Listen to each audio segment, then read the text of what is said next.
Bismillahirrohmanirrohim. Assalamualaikum warahmatullahi wabarakatuh. Perkenalkan, nama saya Haidarul Aulia dari kelas 11 MIPA 1 SMA Negeri 12 Depok.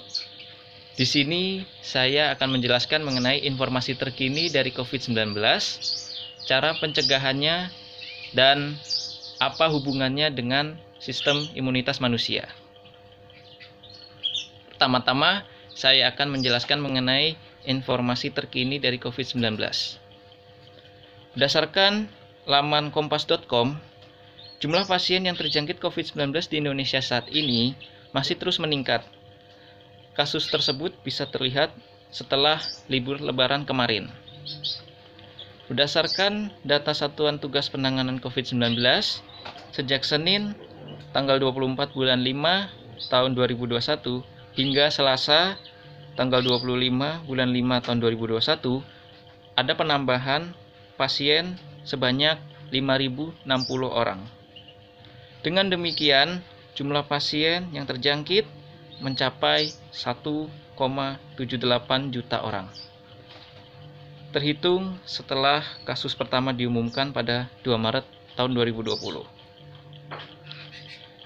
Data penambahan pasien sembuh sebanyak 3.795 orang dalam satu hari. Sehingga jumlah pasien sembuh dari COVID-19 kini berjumlah sekitar 1,64 juta orang. Dan jumlah pasien yang meninggal akibat COVID-19 di Indonesia juga masih bertambah. Pada periode 24 sampai 25 Mei tercatat pasien yang meninggal dunia sebesar 172 orang. Dengan demikian, total pasien yang meninggal dunia akibat COVID-19 kini berjumlah 49.627 orang. Berdasarkan data tersebut, maka kasus aktif COVID-19 pada saat ini tercatat ada 94.486 orang. Kasus aktif adalah pasien yang sedang menjalani perawatan intensif di rumah sakit atau sedang menjalani isolasi mandiri. Sementara itu, ada 92.350 orang suspek COVID-19 di Indonesia. Jumlah tersebut bisa kalian lihat di laman kompas.com atau di www.covid19.go.id. Kemudian saya akan menjelaskan mengenai cara pencegahan dari COVID-19 ini. Hal yang dapat dilakukan cukup banyak agar kita bisa menghindari tertularnya dari COVID-19 ini. Salah satunya dengan menerapkan 3M. Apa saja? Yang pertama, menggunakan masker. Yang kedua, mencuci tangan selama 20 detik. Lalu yang ketiga, menjaga jarak minimal 1 meter. Lalu jaga makanan, jaga pikiran atau mindset kita. Kita harus memikirkan kita harus hidup sehat, bukannya merusak badan. Lalu menjaga pola tidur atau istirahat yang cukup. Lalu kita harus memiliki kesadaran betapa pentingnya menjaga kesehatan. Mengapa? Banyak orang Indonesia menyepelekan. Mengapa sih kita harus pakai masker? Kenapa sih kita harus jaga jarak? Kan kita sehat. Lah, kita ini tidak tahu siapa yang kena, siapa yang terkena.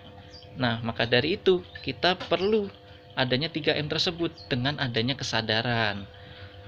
Lalu kita harus memikirkan apa dampak dari kita tidak menerapkan sistem 3M tadi. Ya, kita harus memiliki kesadaran itu tadi agar kita bisa menghindari adanya penyebaran yang lebih luas lagi. Kemudian, apa hubungannya dengan sistem imunitas manusia? Wah, virus ini juga masih berkaitan dengan sistem imunitas. Mengapa? Karena sistem imunitas manusia membantu kita tetap sehat seperti ini.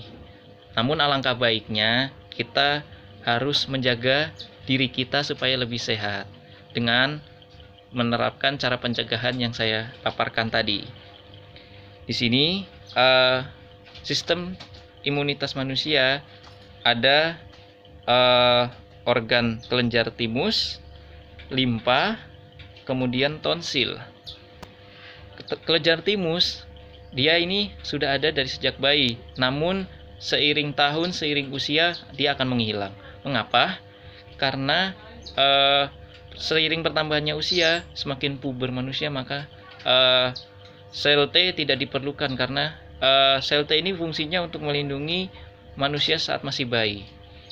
Lalu fungsi dari limpa itu menghancurkan sel darah yang terkena dari virus tersebut dengan membantu menghasilkan limfosit dan antibodi.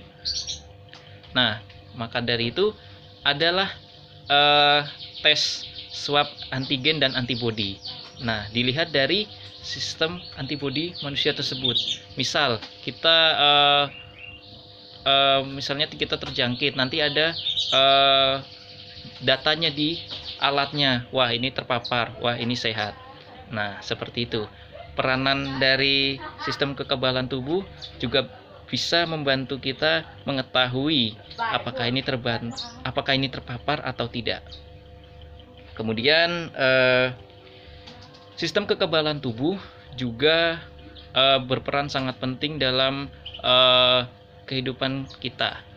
Contohnya ya di dalam pandemi COVID-19 ini, peranan sistem kekebalan tubuh sangat berperan sekali. Mengapa?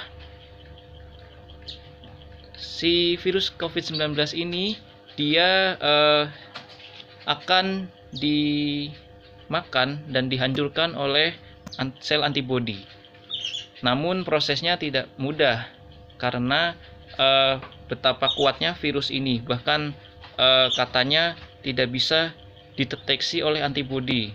Makanya setelah ada penelitian bertahun-tahun sampai 1,5 tahun lamanya ditemukannya vaksin.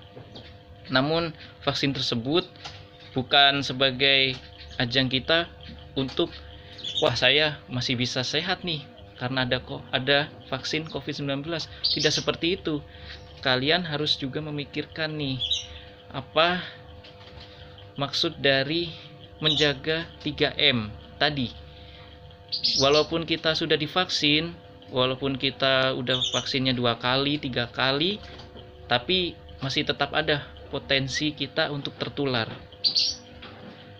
Mungkin itu saja yang dapat saya sampaikan. Kurang lebihnya mohon maaf. Billahi taufiq wal hidayah. Wassalamualaikum warahmatullahi wabarakatuh.